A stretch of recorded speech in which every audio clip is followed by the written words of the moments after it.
그리고 이제 독이 되는 운동 중에 또 하나가 우리가 이제 기초 체력을 이제 모르면서 운동하는 것을 이제 말씀드리는데, 이 기초 체력은 우리가 체력하면 힘쓰는 것만 생각을 하게 되죠.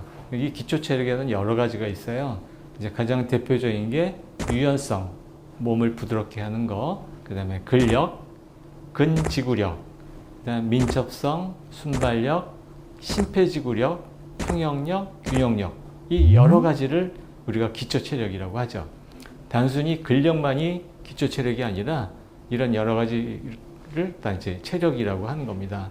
그래서 운동을 잘 하고 진짜 운동선수가 되려면은 이런 기초 체력을 완전히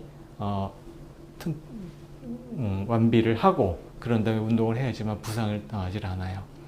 예를 들면 이제 체조 같은 경우는 고도의 이제 유연성을 요구하고, 그 다음에 달리기 같은 경우는 심폐지구력하고 근지구력을 요구를 하거든요.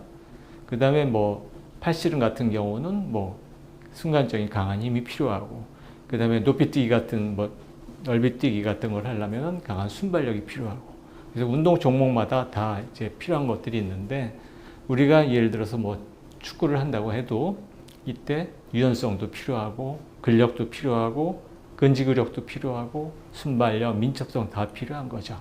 그래서 강한 운동일수록 다 필요한데, 이제 그거를 모르고 나는 그냥 근육 힘만 좋아, 이런 걸로 했다가는 오히려 더 문제가 될 수 있다는 거죠. 근력은 좋은데 심폐지구력이 떨어지면 호흡장애를 일으키거나 심장에 굉장히 부담이 돼서 심장에 무리가 올 수가 있겠고요. 반면에 또 근지구력이 떨어지게 되면 순간적으로 힘은 낼 수는 있어도 오랫동안 뛸 수가 없는 거죠. 이런 것처럼 어떤 스포츠나 어떤 운동을 할 때에도 항상 이런 기초 체력 여러 가지 요소가 있기 때문에 그거를 전부 다 정확하게 알고 하게 되면 굉장히 좀 과학적으로 우리가 운동을 할 수 있게 됩니다. 특히 부상 없이. 그래서 기초 체력 아까 잠깐 말씀드렸지만 이런 유연성, 근력, 근지구력 이런 여러 가지가 있게 되죠. 그래서 이제 체력 운동들을 이제 많이 하게 되는데, 측정하는 방법이 있어요. 순발력 같은 경우는 제자리에서 점프뛰기를 한다든지, 그 다음에 심폐지구력은 말 그대로 이제 이렇게 차고 뭐 트레드밀 뛰거나 뭐 자전거 타기에서 심장과 폐의 능력을 측정을 하는 거고, 그 다음에 이제 근력은 배근력하고 악력을 통해서 할 수가 있겠고, 유연성은 이제 몸을 잇몸 앞으로 굽히기를 해서 얼마만큼 내려가는지 유연성을 측정할 수 있습니다.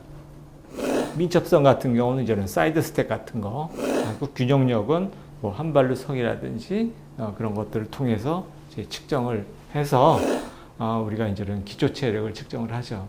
그래서 우리는 이런 일반 엘리트 선수들은 이제 전부 다 이런 기초 체력 검사를 하고 그거에 맞춰서 종목별로 이제 좀 더 이 분야는 순발력이 필요하다, 그러면 그걸 더 강화시키고, 이 분야는 민첩성이 요구된다, 그러면 더 강화시키고, 이렇게 하고 있죠.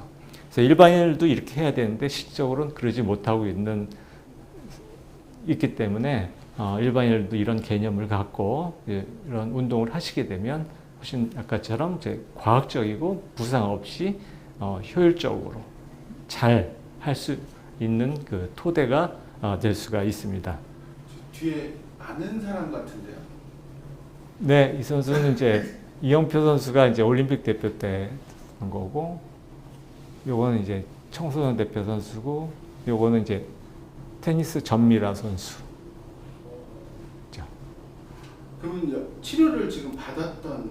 네, 옛날에 다 치료를 받았던 선수죠. 그래서 선수라서 이런 것들을 체력 측정을 해서 이제 재활을 이제 하고 이런 체력 훈련을 하고 그랬었죠.